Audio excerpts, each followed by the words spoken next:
Սիրելի բուժաշխատողներ, ձեր օրվա առիթով Հայաստանի Հանրապետության ազգային ժողովի առողջապահության հանձնաժողովի եւ անձամբ իմ անունից ջերմորեն շնորհավորում եմ ձեզ։ Դուք մեր ժողովրդի առողջության պահապանն եք եւ մեր հերոսները սպիտակ խալաթներով։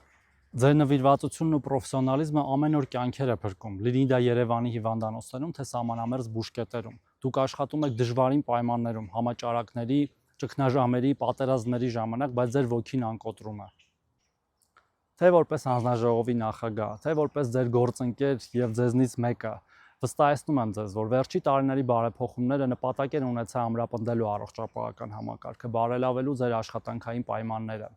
կառուցելով նոր բժշկական կենտրոններ եւ ապահովելով ձեզ նորագույն բժշկական սարքավորում։ Իհարկե դեռ անելիք շատ կա եւ մենք շարունակում ենք աշխատել քայլ առ քայլ գնալով դեպի առաջ։ Այսօր ես նաեւ խնդրում եմ մեր քաղաքացիներին միանալ ինձ եւ ասել շնորհակալություն, սիրելի բժիշկ, բուժքույր, բուժակ եւ ողջ բժշկական անձնակազմ։ Զանգահարեք կամ հաղորդագրություն ուղարկեք ձեր կյանքը փրկած կամ ձեր առողջությունը վերականգնած բուժաշխատողներին եւ ասեք շնորհակալություն։ Այդ ջերմությունն ու գնահատանքը նրանց շատ է պետք։